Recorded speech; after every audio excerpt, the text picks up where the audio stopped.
Hello, you wonderful people, and welcome to another episode of Super-Fanta-Fi. This being a show I talk about TV shows of the supernatural, fantasy, and or science fictional genre. For today's episode, I'm going to talk about The Witcher Season 2, Episode 3. A lot of really interesting things went down in this episode, so let's break it down. Well, first and foremost, let's start off with everything in Kaer Morhen with Freya's training. It's going along, but she's also getting impatient because she wants results pretty fast, because it's also like she's slipping up a little bit, but Geralt wants her to take a break, which she's like, no, I can keep going. He's like, yeah, but the more like you push yourself after you've already exhausted yourself, you're going to get more diminishing returns. But obviously she quotes what Sir Laszlo said to her, like, right, anything less than perfect means death. But he's like, right, but I can hear your stomach growling. But I love the whole thing of like, yeah, Cohen and Lambert are passing like jokes back and forth, and it's like, and then Cohen was like, what was it? What do you call a Witcher without a brain? And then Ciri made the joke like, oh, you call it. She's like, you call it Lambert, and Cohen's like, oh man, she's actually funny. That was a good one.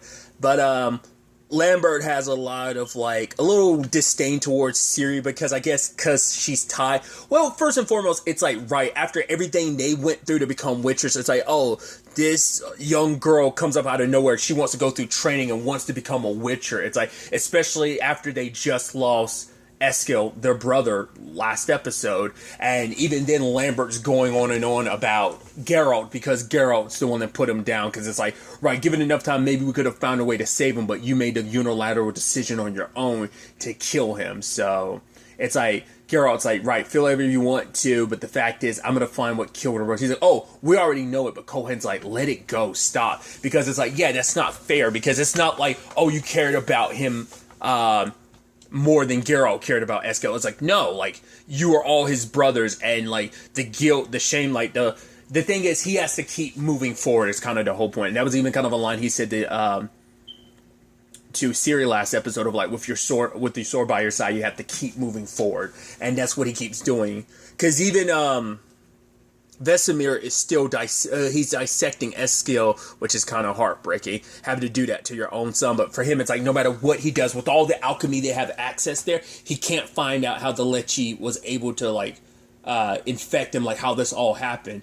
But, you know, it's like, Geralt's like, right, like, if you couldn't find the answer by now, then maybe it's just not within the realm of scientific explanation. So at the very least, we owe Eskil that moment of peace. Because when he was walking down the hallway, he thought about a memory between him and Eskil that, you know, they'll finally know peace the moment, like, their mission is done and all the monsters are dead. And it's like, oh, and when will that be? Never. He's like, yes, but, you know.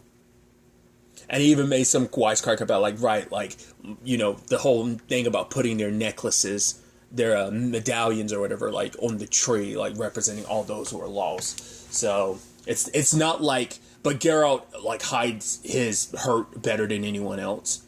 But, we didn't really explain it, but it seems like their ritual is when they are disposing of a dead Witcher, they bring them, because I wonder, did he ever get that Witcher's body back, or at the very least, did anyone bring it back to Kaer Morhen to like be buried? Because it seems like their burial ritual is to leave the body out for wolves and they devour it. It seemed like that was what was kind of indicative, because they like left Eskil's body out and they walked away when the wolves showed up. So I'm like, is that supposed to be like, right, give the body to the wolves because it's part of the circle of life? But it's like, right, your death, let it like feed Mother Nature to some extent. I don't know if that's supposed to be it, or is it just specifically because of the form Eskil was in, like him becoming a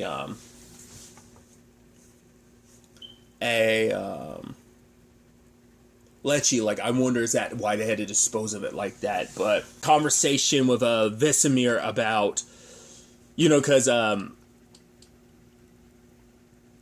was like, yeah, I'm sorry about Eskil, but he was like, no, like, once again, it's just like, I know you are, because he felt bad, because also, like, he knows what it's like right now, like, when you have to worry about, like, your children, and for Vesemir, like, all of them, all the witches around are his children, and now Geralt knows what that's like to kind of be responsible for someone, because for so long, he's only had to really be concerned about himself, and now he has to make sure that Ciri's okay, which she gets goaded by Lambert, Cohen's a little bit there, but it's mainly Lambert, because Lambert wants to be like, oh, like, who do you think you are, trying to step up to be us, but, you know, and he kind of makes her run through the little obstacle course that's set up. But despite everything, she keeps getting the wind knocked out of her, especially at the beginning part. But despite it all, she keeps trudging through and makes her way through and makes it to, like, the spinning blades part, and she ends up getting cut.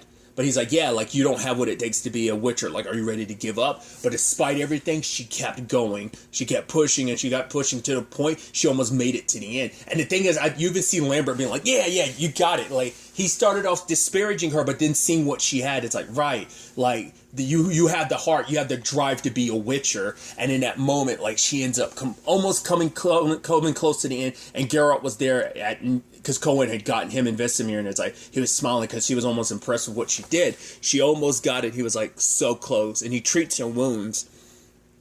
And so it becomes a conversation about, like, she's like, right, I can do this, like, train me. He's like, I am training you. She's like, I want to be a warrior. He's like, I've met plenty of people who've wanted to be warriors too. You know where they are? And she's like, where? He's like, cemeteries. Basically saying, like, jumping into this full-heartedly. I get you being wanting to be what you want to be. You want to be a warrior. You want to be able to have strength to protect yourself. But at the end of the day, you rushing into this full-heartedly will get you killed. He's seen it time and time again, so he doesn't want that for her. Like, it is also that, because I'm sure for Ciri, it's like, right, in her mind, it's like, you're babying me. At least the others, like, despite what Lambert said, at least he's, like, not treating, well, he might be treating me like a kid, but he's trying to push me to my medals and make me go through what you guys would go through. Where she probably feels like Geralt is, like, you know, got the training wheels on, essentially.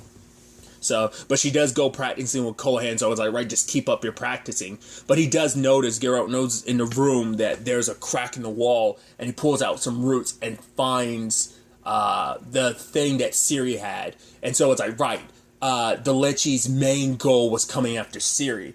And the entire time he was telling Ciri, like, right, that feeling you get when something's after you, like, what is it, like, if you can just pick one word to describe it, she's like, it's like being pulled. He's like, and where's that pull taking you? It's the woods.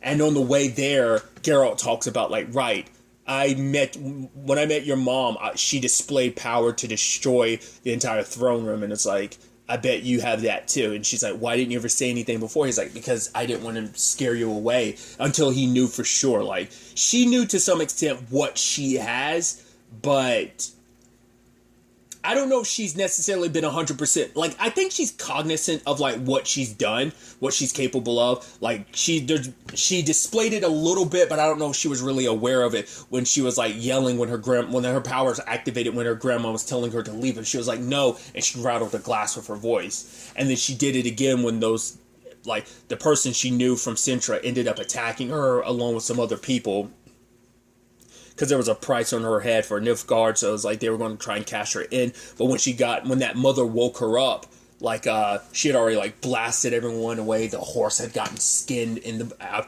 like, she was aware, but I don't think she knew. Because now she knows, like, oh, what I have, my mom had it too. So, I think it makes her feel, like, not as alone in the whole situation.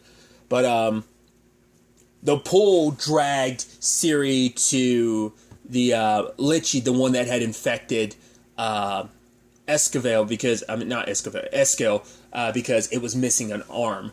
But before he could even kill it, some other creature came and ripped it apart. So I was like, was it meant to be, like, was some other thing, or, like, is someone controlling these monsters? It's not like, well, it's not like it's beyond the realm of possibility for monsters to be controlled. I mean, it seems like they're more so being pointed in a direction they can be made, but full-blown control is a whole other thing. But the Lichy doing what it did just seemed out of place. And all of a sudden, this creature comes out of nowhere, rips it apart, and now they have to deal with it.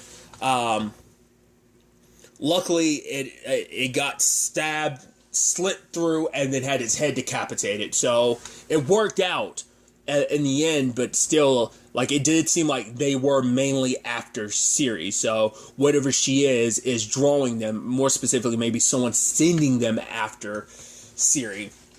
Not really clear which way that is, but it's definitely going to be interesting to see where things going to go as we do continue her training. I think this is taking a step in the right direction of, like, you know, her probably like learning not to rush things a little too much. But we'll see if she still has that impatience next episode, and what her like dynamic is going to continue to be with the other Witchers. Once again, Lambert's the one who has the biggest issue with her. We'll see if that ends up continuing or not next episode. But aside from that, we had the whole thing with the elves in Sintra, and they're all gathering because it's like, right, with this new alliance with Nilfgaard, they don't have to be afraid anymore. They have powerful allies, so they feel welcome to actually be back in their old home, like even though it hasn't been their home for so long. But Filavandro has his reservations about it because it's like, right, doing this, like, what's it going to cost us? It's like, but, you know, for Francesca, it's like, yeah, it might cost us some stuff, but it'll be worth it in. We'll be able to have a new home and stuff like that. So she actually goes and talks to Fringilla, who is kind of running things currently, which one of the people is like, oh, like, wow, Kahira's away, like, you just happen to bring yourself back to be in a powerful position. It's like, yeah, we're going to work with the elves, which they have reservations about working with the elves. But Francesca and Fringilla are like, let's be blunt about last episode. I saw someone that wasn't who I thought they were. Because she's keeping up the lie of like, oh yeah, like, I saw who I claimed to saw, and they're pointing me in the right direction, even though it's like, right, you and Fringilla both know it wasn't who you thought it was. But it's like, right, she was told if she wants to find what she's looking for, she has to work with the humans. Fringilla was told if she wants them to win things over, they're going to have to work with the elves. Because for Fringilla, it's a conversation that got brought up last season 2. It's like, we're not the bad guys that everyone wants to paint us as, like, oh, we're just like Ravagers. It's like, no, we're trying to, like, settle. We're trying to, like, build, essentially. Like, we're doing what we're doing because we're trying to kind of rebirth this continent, essentially, by bringing in a new order and changing things for the better. We're here for the betterment of the world and not, like, its destruction like most people would paint us as, like, these villains. So Francesca's like, right, we will support you in what you want, you know, in your mission. Just promise that when it's all said and done that the elves will actually have a place to call their own. And she even has Fringilla touch her stomach. It's like, yeah, because the lady told her, like, oh, this baby's going to be, like, the foundation of everything. It's going to be a pure blood elf and everything. So we'll see. But I think that's the problem between not just them, Yennefer as well. They're not thinking about the consequences. They're so caught up in what they want, they don't know about, like, what they're helping along, because they still don't know. Well, they call her, like, what, the Deathless Mother is what they refer to her as. But it's like, you don't know that lady's whole thing of, like, what she's getting out of this. Yeah, that's the thing of, like, you always gotta be careful what you wish for, because, you know, a genie or a djinn, depending on what the mythology you want to pull from, well, you know, which she kind of serves a little bit of that role in this, will kind of screw you over. Like, it's like, oh, I gave you what you want, you just didn't read the fine print type of thing. So, because while that's all going down, we have everything in Aretuza. Obviously, Tisea is writing that note, like, you know, writing all the names of all those are dead. And obviously we had the council coming together, and Istrid saying, like, he doesn't really know much about Nilfgaard. And, you know, he was like, I was mainly there to study, so I don't really know much. But the thing is, it's the conversations between, like, Vilgefortz and Fringilla's uncle, as well as Segabor, about how things should continue. Because, like, to say is like, we literally told you what Nilfgaard was doing, and you guys decided not to, and now you want to be like, oh, like, what should we do about it? It's like, you should have done something beforehand. You should have actually supported us. But it's like, oh, Vilgefortz just had a hunch. It's like, yeah, and that hunch turned out to be super true, didn't it? It's like, you should have listened to us then. It's like, oh, but we have 14 dead mates, and then Yennefer shows up. Nope. 13. So Tisea's so happy to see that she's still alive. But she's asking that Yennefer stay low, to, like, lay low, and, like, let Vilgefortz get all the attention, because him and Tisea are going to try and aim for getting Fringilla's uncle and Stegobor, like, out of the, like, council. It's like like Stegabor is backed into a corner, and that's when he's going to be his most dangerous, because things aren't siding their way. Like, people are looking at us because we, like the whole Soden thing, it's like, Soden, we help save the day. We come out looking like heroes. Even Yennefer, the triumphant hero, has returned. So it puts things more in like a positive area for them. So they look more like, hey, we know what's going on. We stepped up when the time came, while they didn't. So, because Yennefer was going to talk to Seiya about it, but she didn't get an opportunity to. So we see her at the waters, because she was probably hoping like the water of Aretuza, like obviously like that's where the chaos and stuff is. So it's like she's able, usually like you'll be able to draw upon that, but even touching it, she couldn't do any magic. It's like, yeah, like it's completely gone.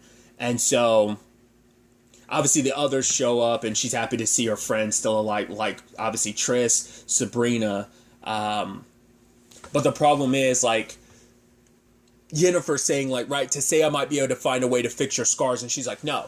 Because in Triss's mind, it's like, I was hoping at the very least one of us would live and survive this. The fact is, we all had our part to play in it, and when I saw you, I was like, hopefully at the very least Yennefer would come out alive. And yeah, we're both alive. She's like, what was lost can't be, what is lost is lost. So, like, her scars, it's like, I'm still alive. I might have these scars, but she probably wants to keep them too, because it's like, right, like my body will never be what it was before. Like, nothing can ever fully heal. And that's okay, because I'm alive. I still have my life, even though I never thought I would be. And so I'm grateful for that. And obviously it's very applicable to Yennefer's circumstances, because she's lost her magic. And it's like, right, once it's gone, it's now that it's gone, it's gone. But now we have the conversation, because Sigabor's trying to, like, spin everything to be like, yep, Yennefer's the bad guy, because he's referencing someone in the past who was very similar to Yennefer, who was, like, a quarter elf named Falca, and that basically she calls this tyranny and stuff like that. But Istrid was like, no, she wasn't like that. But he was like, no, I was there. And we get to reveal that Stregobor, like, doesn't have his hands. He uses magic. He uses chaos to, like, create the image of... It kind of reminds me of... Dean Fogg from The Magician. So it's not the same, but obviously, like, I mean, well, it's actually a combination, because Penny got his hands cut off by the Beast in season 1's finale, but also, like, Dean Fogg ended up like his hands ended up getting broken and his eyes were messed up. So it made me think of that a little bit. But he's, like, spinning the narrative, trying to make it seem like Yennefer's the bad person in all of this. Because it's like, yeah, I'm just because, like, he tried hijacking her brain and trying to find, like, just like Tissaia was doing to...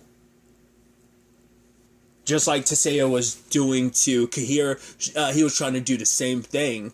Trying to, like, pump her for information, because you're trying to, like, because he's trying to hold on to his power, and if he can expose Yennefer or whatever, it's like, yes, but he's seeing enemies everywhere, because he's like, oh, the fact is you came back a month later, and you came back with no wounds, like, even though you were captured, like, what's up with that?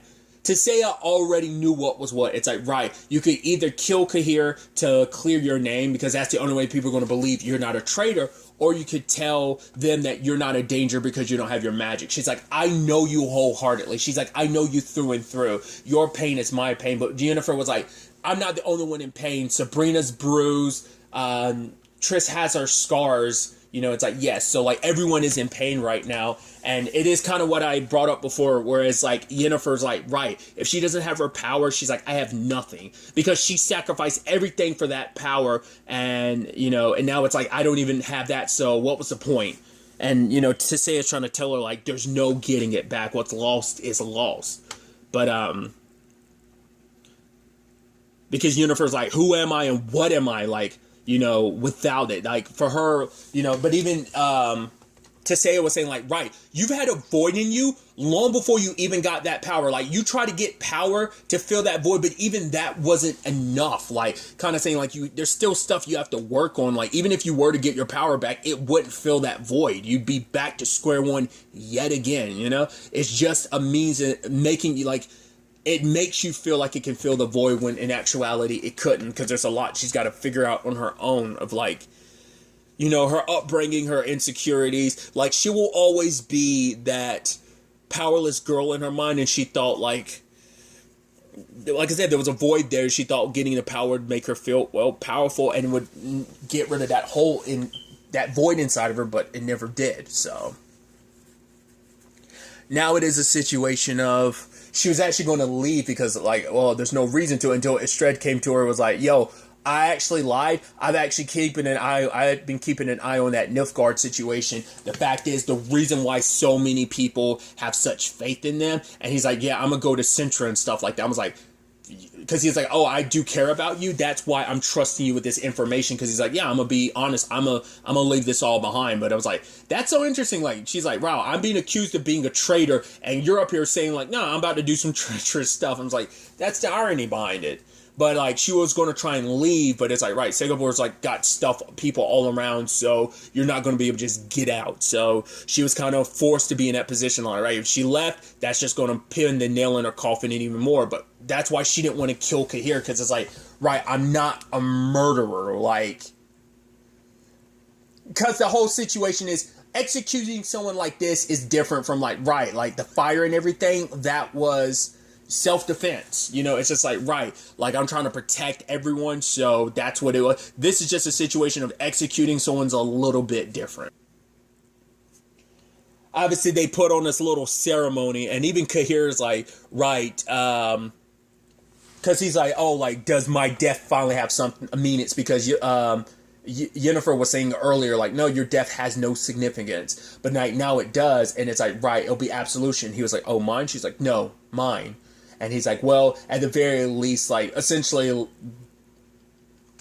if this is what the White Flame deems, then, you know, he'll find his way through the darkness, you know? Which I think is ironic, because Yennefer's made the whole statement of being lost in the darkness without her powers.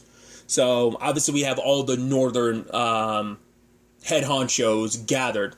And Foltest brings up an interesting remark, because one of the other kings is sitting beside him being like, oh, that's Yennefer, the hero, like, yeah, we should be keeping an eye on her. But then Foltest is like, we should be keeping an eye on every one of them. Our advisors that we're supposed to trust so much are becoming very untrustworthy, because everyone's got their own ambitions. And I mean, that council, to be fair, that council has existed to shape the very fabric of this continent, because a lot of those may just go off and they point leaders in a certain direction, so they kind of weave the world in a certain way.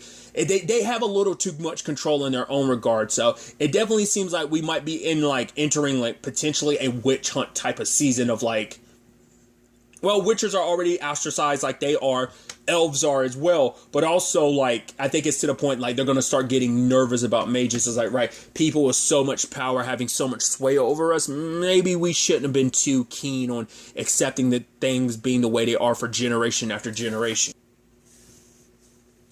Because basically Cahir's execution was going to be their way to be like, yes, we're here backing you up. Thank you all, because the North needed someone. They needed someone to pay for this, and it's like, right, the man behind all this is right here, so let's kill Cahir, and this will kind of unify everything and also clear Yennefer's name.